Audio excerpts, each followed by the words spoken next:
Angel Barnett and her husband Luke, they pastor Dream City Church in Phoenix, Arizona. If anybody wants to go there in the cold months here, it is a great place to go. It is an incredible ministry that has impacted my life more than anything has. And it is, if you've never been there, I think a couple of you have, it's a spectacular place. 8,500 seats or something like that, hundreds of ministries that are impacting the world, feeding thousands of people constantly, and have been really the hub that has been responsible for launching hundreds of dream centers around the world. The one you're going to hear about tonight, we have a unique opportunity to be a part of. So, without me saying anything else, come on now. We don't have guests very often, so welcome our family. Would you welcome Angel Barnett tonight? Come on, everybody. All right. Wow. What a welcome. Hello, Radius Church family, to all of you watching online. Hello. What an amazing welcome. And we really do have history. Isn't it great that years can go by, but you haven't missed a minute? And that's the way I feel. What a great way to be able to look to the past, but rejoin to the future. So anyway, I'm a pastor's wife for 27 years, and I enjoy leading from behind. I enjoy not being seen. This is the second time I have ever done this on stage by myself, no one else up here. Actually, the last time I did it, the pastor was right here to make sure I stayed on time because I have no boundaries. So you can put the hook and take me off if you need to. I give you full permission. So I say that to say, isn't it amazing how women, we go through seasons, we raise our children, maybe we lead from behind, and then something strikes you. And what the great thing about is living the amazing Christian life is that you can run into a season that you never saw coming, and it can be the best and the most exciting, purposeful season in your life. And that is where I'm at. And because I'm from Washington, so I'm one of yous, over on the east side of the state, so we're kind of related here. But then my family moved down to Arizona, and we started going to this amazing church called Phoenix First Assembly back then, now Dream City Church. And I was able to marry into a family of dreamers. I came from an incredible business family with a godly heart. We attended church like I was in a pastor's home.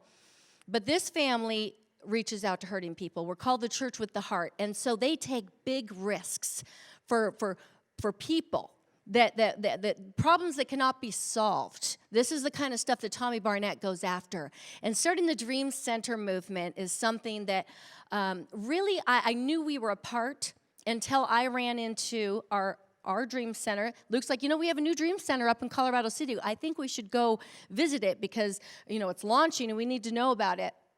And I went up there, and I got to sit at the table, and it rocks me. And that's why I'm doing what I'm doing. It got on my skin when I sat at the table with a gentleman and his two wives, and they shared the most intimate part of their hurts, shamelessly, because they are positioning themselves for a comeback, for a future. And to do that, you have to share your past. And this guy told me how he went ahead and got himself kicked out of the cult because he was not going to give up his 9-year-old daughter to Warren Jeffs. And that's where this got on my skin, and I said, I don't know how, but I've got to be an intimate part of this project. So I will back up by letting you know there was a very, very intimate city set up, very isolated on purpose. On the border of Utah and Arizona, they broke away from the Mormon church when they renounced polygamy back in 1830. So the FLDS, Fundamental Latter-day Saint, broke off from the Mormon church and planted this farming town right on the border of Utah and Arizona, calling it Short Creek. On the Utah side, it's called Hilldale. On the Arizona side, it is called Colorado City. You probably heard a lot more of the Colorado City side with the documentaries and the different raids, and the national documentaries have been made about the Colorado City. So you know, a lot of the people really envision that town as a utopia because his father, Warren Jeff's father, really was not a dictator. When he passed away and Warren Jeffs took over in 2002, he completely rose up as a complete socialistic dictator, running that town with abuse and cultural abuse that there was no escape for. Warren Jeffs punished the people in ways that when they were punished, they would not disobey. They would lose their family. They would be exiled. If a man was working in the fields that day and he rolled up his sleeves, exposing his arm, and he was caught, he would be sent away to another cult in a different location like Texas, Idaho, South Dakota, the different places where there are still FLDS cults in operation. So in the middle of the night, they would come in like a SWAT team and get him out of his house or take his family, and he would be efforts and killed from the cult. They would trade families and women and the young girls to other prophets in Canada. So this was actually familial human trafficking and trading. A lot of people say that this is a Mormon religion. They chose this. The FLDS is the radical sect, yes, but they were born into this without knowing anything on the outside world. So they absolutely think that this is a normal life. It's a deeper, darker version of human trafficking. They were punished by food. So if you were a good wife that week, you would get eggs and milk. All that everyone worked for in this socialistic setup would go into the storehouse. And if you were bad that week, you and your children would only get rice and no milk and no produce, no protein. And so they would punish them. Education, school was shut down. Free thinking was a threat. The children were taught, do not show emotion, as you will be taken away. Your birth mother may not be your mother forever. She will be, even the era of nursing a child, that was taken away because the bond was created. The child would be given to another mother so that there was just confusion, and that was abuse in that way. Toys and pets, TV, any touch with the outside world was taken away. All the toys, it was almost like a horror film. Truckers would say they would go down the road in this one era of time, and there was just toys stacked up along the road of that one highway that goes by Colorado City. No toys. They killed all the pets. So that you woke up in the morning, you had an assignment. You were always a woman who canned food. You were always a child who was a landscaper. They had 9-year-olds running heavy equipment. It was child labor. They worked from sunup to sundown with no other than breaking to pray on the hour to the prophet. Women were solely property to bear children, so they could be traded. This is how they were trained, and they were abused in this way. Now the men fell in love with their families and multiple wives. As strange as it sounds to us, they loved their families. Because of the abuse of Warren Jeffs, he used that as leverage and would punish them and split these families up. So women were just to bear children. Wife training, as early as 8 and 9 years old, you'll see a picture of Warren Jeffs and a young girl. This is eventually what he went to federal prison for. He would give the young girls, he would decide what men they would go to, 70 years old, 50 years old, and they would marry them off at 12, and that's what actually sent him to federal prison for 20 years, or for his whole life plus 20. So when Warren Jeff went to prison, there was a exodus of the high-functioning part of the town. They were making O-rings for the shuttle. There was an aerospace industry there. There was the trades and the skills, the productivity. They were making millions, yet the people who were working for him were living in poverty. So highly productive, as twisted as it is, highly productive. It has its own runway, 6,300 feet runway, and it had a plane ready to go. So high tech, but creepy at the highest level. So who was left behind? 8,000 people of the least productive of their community. These were the people, because of they don't call it a family tree there, they call it a wreath. It goes around and around. So because of the inbreeding, there's a lot of polygamy Down syndrome. There's a lot of learning disability. There's just They're out of 7 of the different medical issues. Each person carries all 5, from hair, lip, and ADHD, and all the different things come along with that kind of lifestyle. The average age of those 8,000 people is 17 years and younger. We have a town full of children. The education level is the 2nd grade. So because of school being shut down for 7 years, we have 18-year-olds who are ready to go off to college, and they cannot read. They do not know what an S sounds like to formulate the letter S. And the annual income is $3,200. So along comes Brielle Decker, the 65th wife of Warren Jeffs. She made a radical escape as they tied her up, had her drugged because she was a spirited wife. And if you had any kind of pushback or thoughts, you were a spirited wife, and you'd be kept in the basement of his compound. He had 86 wives. He amassed his father's wives as well. When he died, he adopted even his own mother. I know. So Brielle Decker made a radical escape. She came to Arizona. She stumbled upon our Phoenix Dream Center. And she got to know us, and we really were able to impact her spiritually. And she was able to understand God did not rape you. God was not Warren Jeffs. These people were the result of religious abuse. They were refugees of a religious war, in fact. So religion, how do you reach out to a group of people to tell them God is good when you cannot even start a conversation with God? So we try to say Heavenly Father to let them know there's a God you don't understand, and He's gracious and loving, and there's a future for you. Brielle grabbed that and understood that in the depths of her soul, and she goes, you know what? I received a little thing called Warren Jeffs Compound. It's now my house, and I want to give it to you. The Phoenix Dream Center, I want to give this to you because this was the house of refuge that I needed when I escaped and I had nowhere to go. So we now have Warren Jeffs' 29,000 square foot, 50-bedroom, 10-acre compound. She could not afford the back taxes, so there was no way she was going to be able to function. She's like, will you take this and turn this into a dream center? We have. We have taken the color, the triggers, the decor that would be a trigger as people and wives lived and were abused in that house. They actually came in and helped us tear out the carpet, sweep everything up, and they said, we're getting the evil out of this house. They know this house is positioning for a purpose of recovery and no longer abuse. They get that.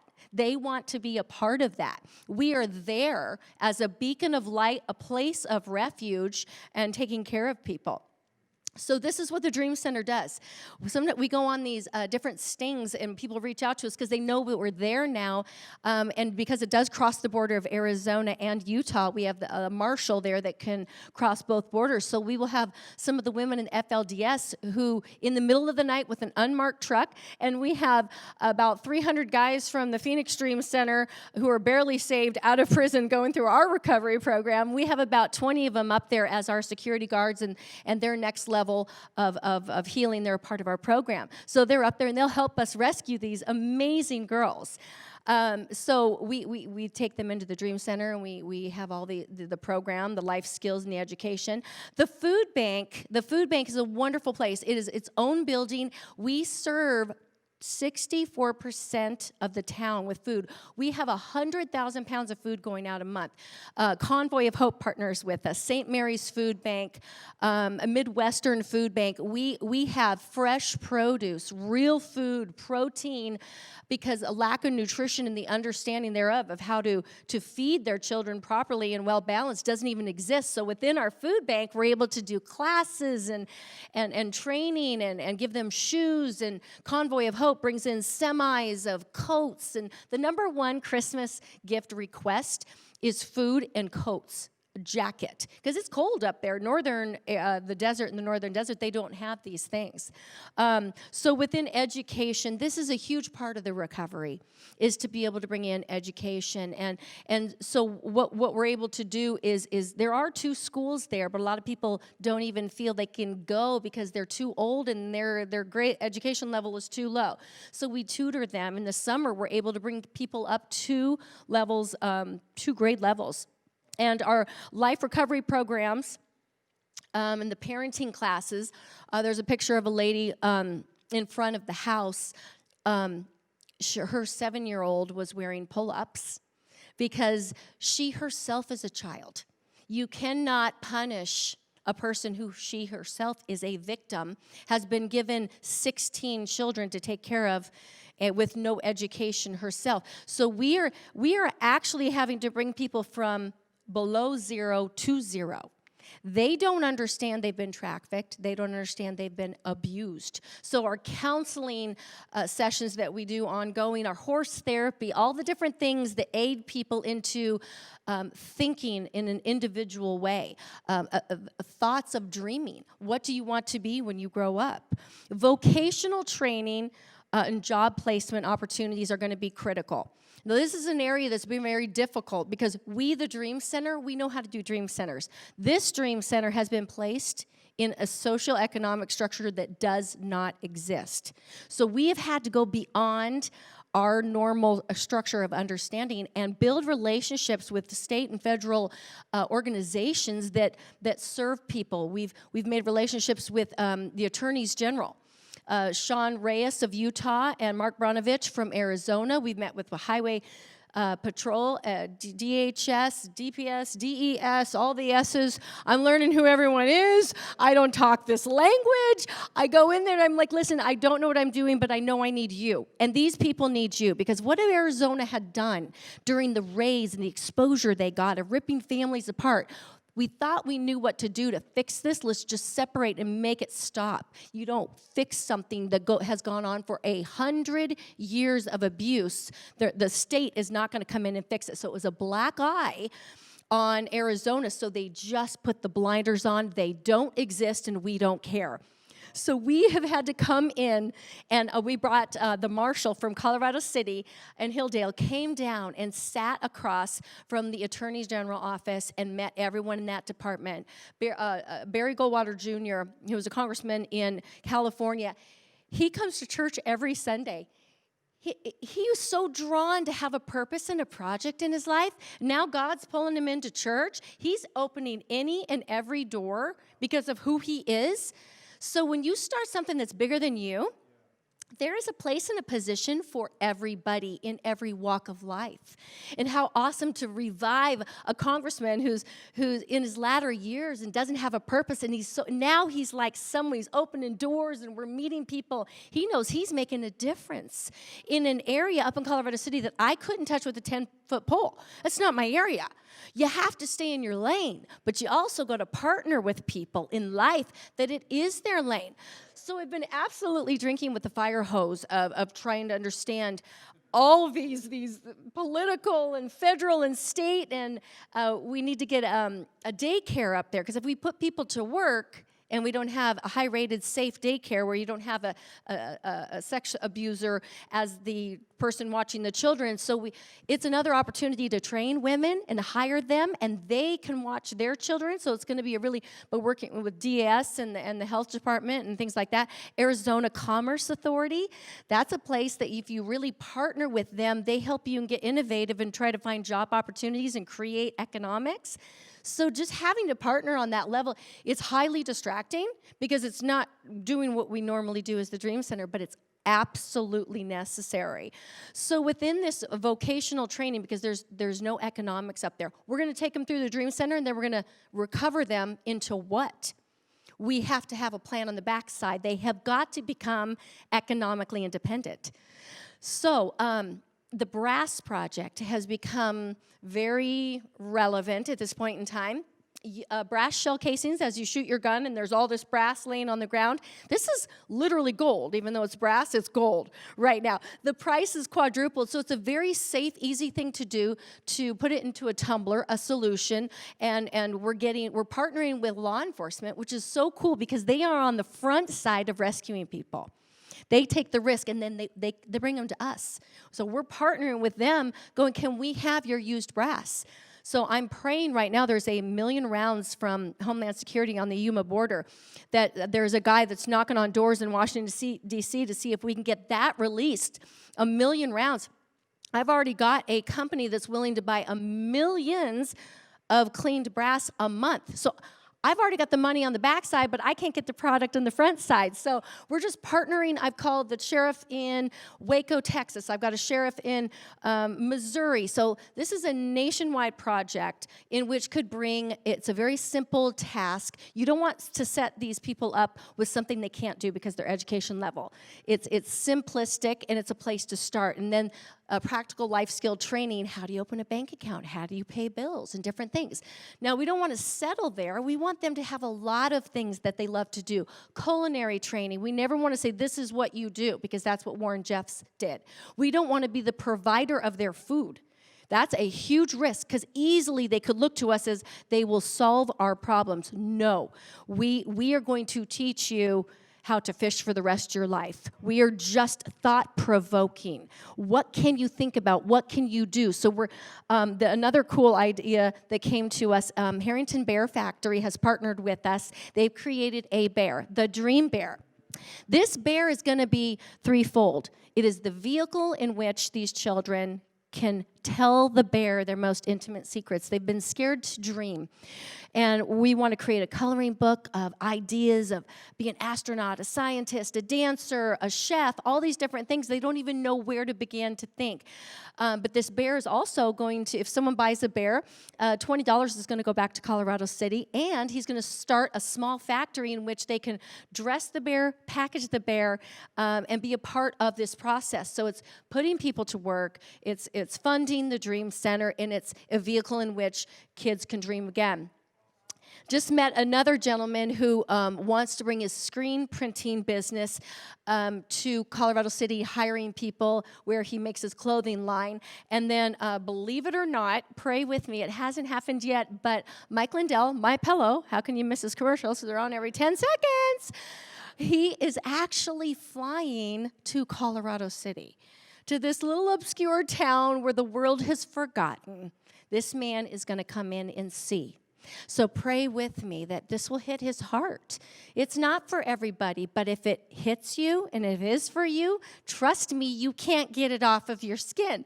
So I'm praying it hits him this way, because what if a man like that could start West Coast microsite of My Pillow? I don't care if we're just sewing his towels. Imagine economically the independence that it could give these single moms raising all these children, this amazing opportunity. So I've talked about that. I'm going to show you a video. Now that I've given you a little bit of verbal understanding of the town, this video, I think, will drive home the point of Colorado City, but then it allows my husband to talk a little bit, and him and my daughter started on a journey. So go ahead and play the video. Thank you.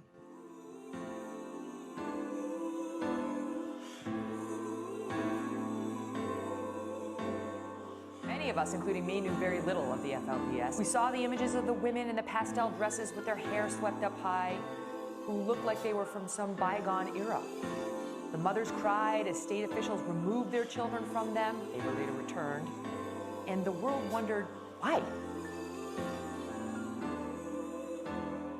One man, 62 kids. For a leader of the largest polygamous group in the country, membership had its privileges. He's destroying families, and he's making him more important than a child's own mother.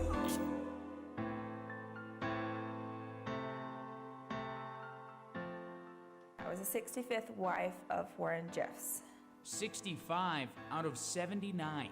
Decker, born Lynette Warner, spent time at the house while married to the child sex offender. Today, Decker is back in Colorado City, back in one of the houses she and the other wives stayed at. Warren Jeffs' house, it was 45 rooms. I kind of pictured in my mind a dream of maybe helping people, having a place for them to transition. Somebody was helping me and they said, what do you want to call it? And I told them, let's just call it the Dream House. And I'd never heard of the Dream Center.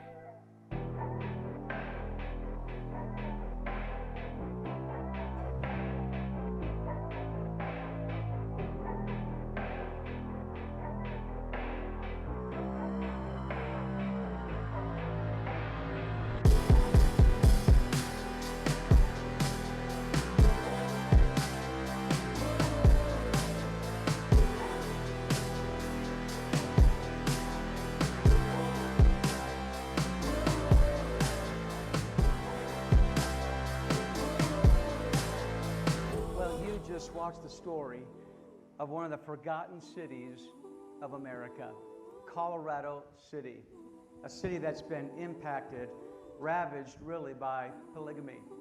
And it was a few years ago that we marched in there and bought the old compound of Warren Jeffs. And today, a few years later, the city is being dramatically transformed. My daughter and I, we began to ask ourselves, what can we do to help out? What can we do to make an impact? So we are training right now, 7 to 13 miles every single day, and we are going to hike the Arizona Trail.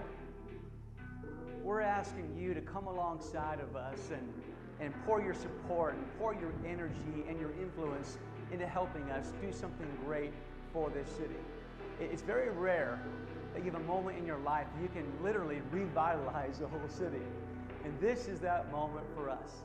So what do you say? Would you come alongside of us and let's do this together? We pray that God would use you and us together to do something great for Colorado City. God bless you all. Right after that happened, we had a beautiful concert up there. Your amazing pastor came to visit. About 20 other pastors from across the country came to visit, and we put on this beautiful concert in the most beautiful park you'd ever seen. 3,000 of the community members came. There's only 8,000 there. So it just touched their heart. They would say to us, why would these people, these important people, want to come and be in our town? Why are they here? I said, because you matter. Because you matter. And my husband and my daughter are going to get on a trail to try to raise $1 million so that we can make programming and rescue happen here. So 2 days after the concert happened, September 24th, they got on the trail and they started off. We lost our trail guide the very first day. He had some it was like a pararescue, looks like your pastor, not going to be a problem. And we lost him. It was the first day when elevation gain was 9,000, and his lungs, I think he had a run-in with COVID, and he wasn't faring well. And he goes, your daughter's too fast. She's absolutely capable to be your navigator. I have no problem with her being the navigator. He goes, I've assessed, and I'm now the liability. I'm out. So I had to turn around and drive 6.5 hours back up and exchange the cars. And then they were 3 days later, they were going through the Grand Canyon. My husband gets dehydrated, passes a kidney stone. I have to drive back up under emergency circumstances, run water down to him. We had teams around. It was just wild. So 500 miles in, they're all almost equal with Phoenix in the Superstition Mountains. I get this phone call. So we were climbing down this ravine right here, coming right down there, and there was this big boulder. It's got to weigh at least 2,000 pounds. I was going down first, and then rocks started sliding, and then a big boulder started rolling down the hill towards me. My dad pushed me out of the way, and the boulder crushed him instead, and I watched it go over him, and it looked like it crushed his head. But by the grace of God, it didn't. It just went over the left side of his body. But he's just resting now. We've got a helicopter en route. I don't know how his left arm's pretty beaten up and his hands all crushed. How you doing, Dad? I'm doing good. It was just the grace of God that somehow that boulder went right over me and didn't crush my skull. Yeah. But my forearm's broken for sure, and my groin got really twisted bad, so I just can't walk. And then the left side of my back, I have some broken ribs in the back. I just can't move. So. But Annalee's been just a real trooper, going up with the satellite phone and contacting emergency. So we'll have some help real soon. But it's one of those moments where you thought that there's no way you can survive that boulder rolling over you. But God must have a much bigger plan in store. So Annalee's a trooper. I love you, Annalee. I love you, Dad. the boulder. I don't think it's gonna move. It was an 8,000-pound boulder, and it was an absolute miracle. One of our people in a prayer meeting said he saw, and I think it was before this happened, before he knew it had happened, said that he saw an angel stop and put its hands out. He can explain how the angel looked. And it correlates with what Luke felt, because he was being ridden underneath the boulder, but all of a sudden there was this shooting out of his body. Had one foot been caught underneath there, Anna Lee, 112 pounds, would have never been able to. The slant was like this, so they're just waiting for the boulder to continue to move, and she was able to pull him out. So it took 4 hours to get him out, and he was helivac'd out and went to the hospital. It took him an hour and a half before they went back with another helicopter to get Anna Lee. Imagine her sitting there and waiting there alone, wondering, if he was, how he was, and just the emotion, I'm sure, that hit her, the levity of where they were.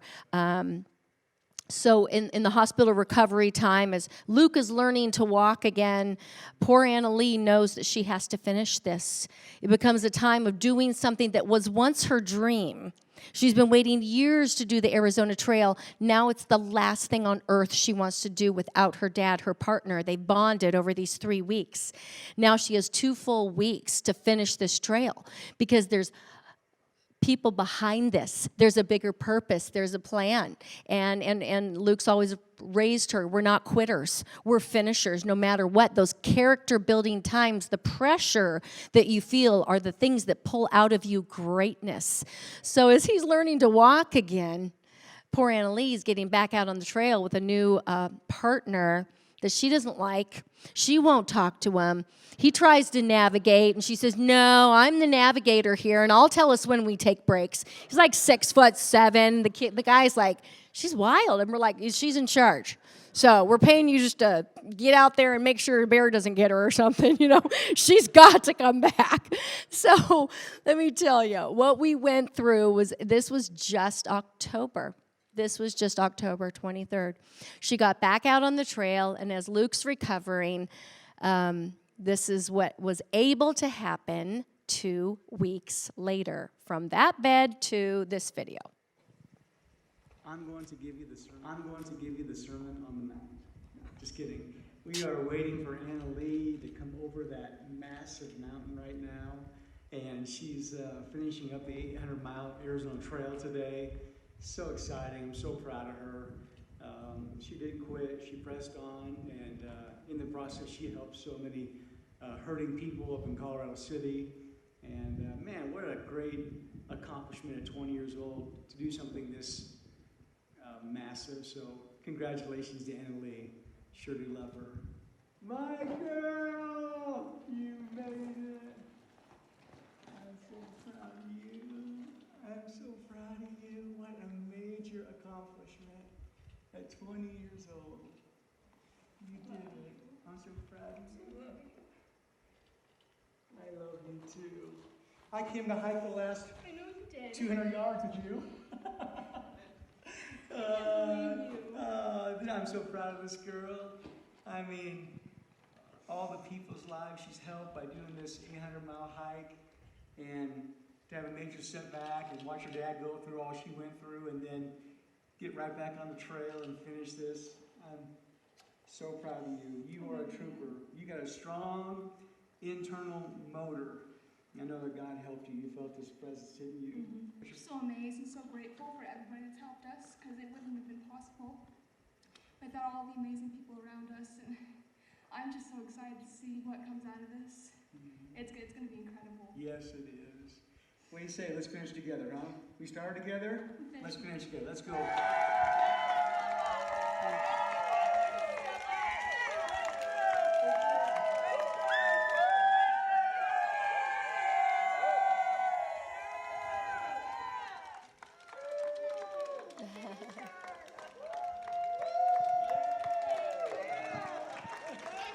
Let's hear it for an amazing 20-year-old girl who just finished.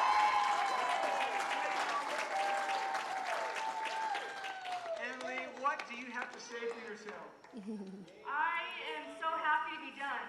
And I am so beyond happy to see you all here. I can't tell you how much it means to me. You guys would all take the trouble to come out here. I thank you guys so much. You guys are incredible. Thank you.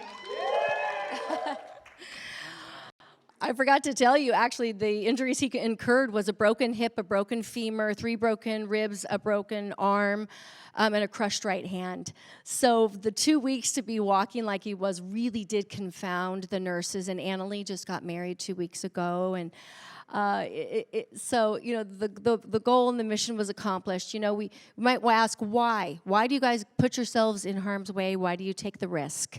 So the world knows that culture has nothing to offer us. That God's plan, not religion, doesn't do anything for you. It causes war, it causes fighting. But just helping people, doing what Jesus did when he was on this earth. He fed people, he clothed people, the simplest of things. And if the church is just the example of how to take a risk, because you know what?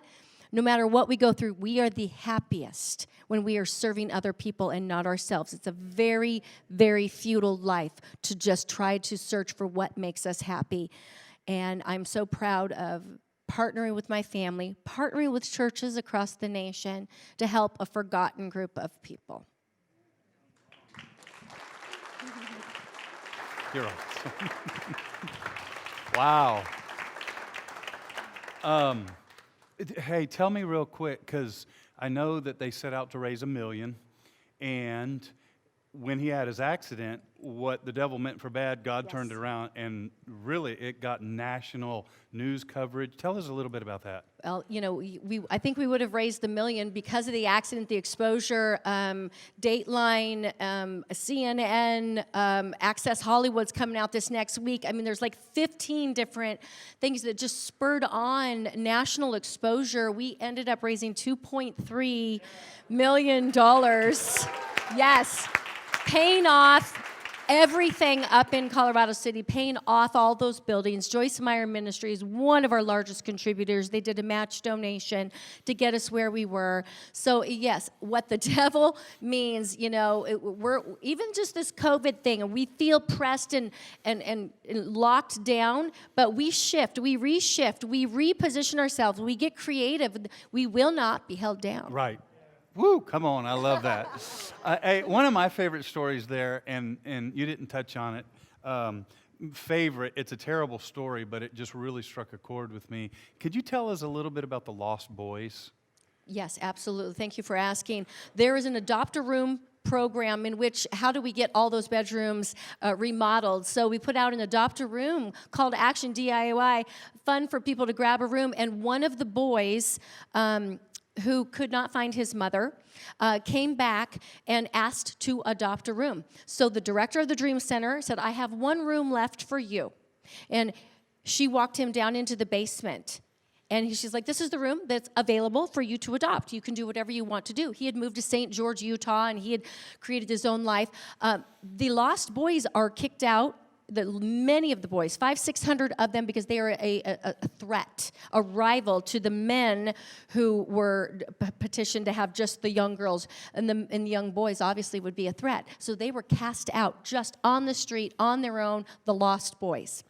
This young man got this room assigned to him, and he said, are you kidding me right now? And she's like, what's wrong? He says, this is the only room I have. He goes, this was my mother's room. This was our room. So he went ahead and remodeled this room in a way, because she was assigned to be a landscaper. So every day that she woke up, she was a landscaper. So he had bamboos going up the wall, and everything was green, because she really did fall in love with being a gardener and doing the landscaping that she was assigned to do. So on Facebook, they put out a call because he could not find his mother. Many of these children are now knowing that the regime is over and it's time, but they don't know where many children and mothers are still missing. They could be in Canada, people don't know. So but they put a call to action to look for her out on Facebook.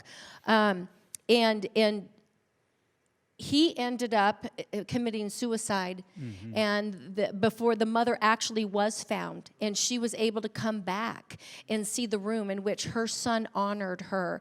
And even though there's tragedy, there was healing, because the mother then found a group of people in which, like, why and where do I go now and what do I do this? And we were able to really pour into her life.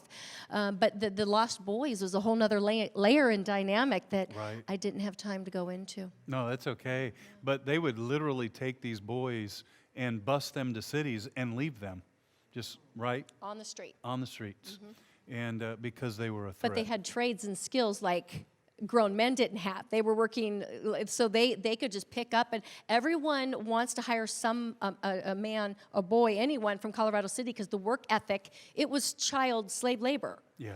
And from early age. So yeah, they got jobs. And You told us something, but I wanted to fill the backstory just a little bit, because Warren Jeffs was already in prison when he decided he couldn't have any fun. That's when he took the toys away. I mean, I was there. I seen the basketball goals cut down. So can you help us understand some of that backstory? Like, how did he have that much power still on people from a prison cell? he still has a following. In that town, 80% are now apostate, which means you're either kicked out of the religion or you've chosen to leave. 20% still follow FLDS following, and they follow Warren Jeffs. They will pay $10,000 for calling cards for him to be able to still run what he. So he says, if no one else is getting intimate interaction with their wives, then you're not. So the husbands would be taken away, and then caretakers are now in charge of a lot of the families. Well, the caretakers are abusing all the children and the daughters, and it's just a mess. It's a mess. So he is still controlling the people that are under his regime. Now he is losing. They say he's in a mental breakdown, so he's not as functioning. Okay. Yeah, he's losing it, which Yeah, is good. that reminds me of the crib house. Yeah, like the crib house. Yeah. Yeah. So because no one else was allowed to be intimate, so there was no children born for 5-6 years. Right. And so all the cribs in all the homes were stored in one home because they weren't allowed to have any more children. Let's see here. Let me go off a little bit. Let me go a totally different direction. So here we are sitting here listening to you, and this could seem overwhelming. And one of the things that we believe why God is raising up Radius and why Patty and I came here was to start a dream center of some sort. So there's people sitting here that would say, wow, that's so big. How would you tell people that feel like maybe God's stirring them to do something, and you never know how that little stirring could turn into something? Give us some, like, I know I didn't ask you this before, so give us some, like, what do I do if I feel God stirring me? How could I start something that's bigger than me? Right. Yeah, this dream center is something that we've never experienced. I mean, the Barnett family who've taken the LA hospital and started the dream center, this is addressing a city. So this is definitely next level and very much a challenge. You know, Tommy Barnett, his famous words said, if you're depressed, people say, Pastor, I'm depressed. What do I do? Bake some cookies and go give it to someone. That was his counseling session. Yep. Thank you, done. And just do something for someone else. A dream center can start out as a feeding program. Finding a need and filling it, finding a hurt and heal it. Whatever that be, a lack thereof, whether it be clothes, it could be counseling. It's just gathering and identifying a group of people who need a specific thing. That could define a dream center. It's a movement. It's a start. It also unifies you as a church, getting behind something, because when many gather, the impact that can be made is only, you know, that we put God before us and we can conquer anything, but He expects us to do it together. But that would be any need you see in your city. I love it. So last week I announced that we had 3 kids that decided they were going to collect 500 pair of socks for the homeless community. Wow. So Valerie, we reached way over that, didn't we? Right? Did you give some of them away today? No. Okay. Okay. Mark, how many did they get? Yeah, well, they got way over 500. I do know that. So next week, I'm going to tell you another surprise of what 500 pair of socks have led to a whole new ministry. And I'm tying that into this because I don't want us to hear something that's so big and so overwhelming. It can literally start with 3 kids under the age of 10 said, we're going to gather 500 pair of socks. And so that's how these things start. I love the phrase you used, let it get on your skin. Yeah, what were you going to say? Well, I mean, we assist the school up there. There's schools that cannot provide for the needs. The children wouldn't get lunch if we weren't there. So, like I said, Christmas gifts, the number one request is a coat, pair of socks, and shoes. That is something we can pick one thing and rally behind it, market it, make it your rally cry, and be known as that church that fills that need. We don't have to do a myriad of things. Let's do one thing really well, and let's make an impact. We don't want to dilute ourselves and do 100 things and do nothing well. So that is why then we are positioning ourselves up there with people who do what they do really well, because we know we're not good at everything. Yeah. Okay, I'm going to do something different. I'm going to allow for 2. Because we're a small group, we're just a small group here tonight. If you have 1 or 2 questions, I'll take them real quick and then we'll close out. Okay? Anybody have something on your mind like, yeah, but what about how, Stacy?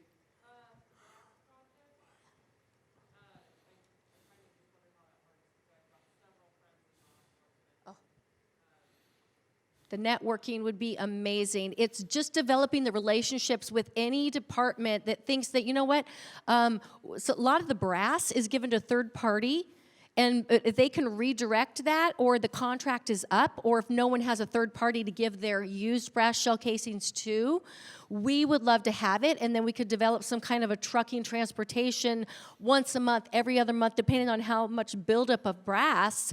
Then it puts people to work. Yeah. It's just a fantastic way to use something. It's become highly wanted. Because that's what they're trying to, and that's the mission of the church, is not to hand it out to them, but to supply them to be self-sustainable. And so I won't get sidetracked on that. Great question, and you guys can connect if you need to. One more question. Anybody? Like, hey, I was wondering about, anybody at all? Somebody, please? No? Okay. All right. Cool. Okay, so here's something I was thinking about. I said this, and you've heard me say this, that we believe that God has put a dream center in us. By the way, we were one of the very first contributors to the LA Dream Center. When it first started, way back longer than that now. 26 years ago. And we've always known that planting into something is one of the ways that you reap what you sow. So I believe that Skagit Valley, one day, I think our legacy here is a dream center, something that will outlast. Because church is not about coming and hearing a sermon and going back home and coming back next week and hearing a sermon. That is not what church is. That's a fun part of church, but we are the church when we can do things like that. So, because I believe that a dream center is in Radius's future, and I don't know what that looks like yet. I don't know where, I don't know how, all that. But here's what I do know, and here's what God has proven over and over. That when we sow into someone else's dream, then God reaps that and begins to show us. And so, tonight, just real simple. Angel, thank you so much for being here. Would you thank her for being here? Come on, everybody.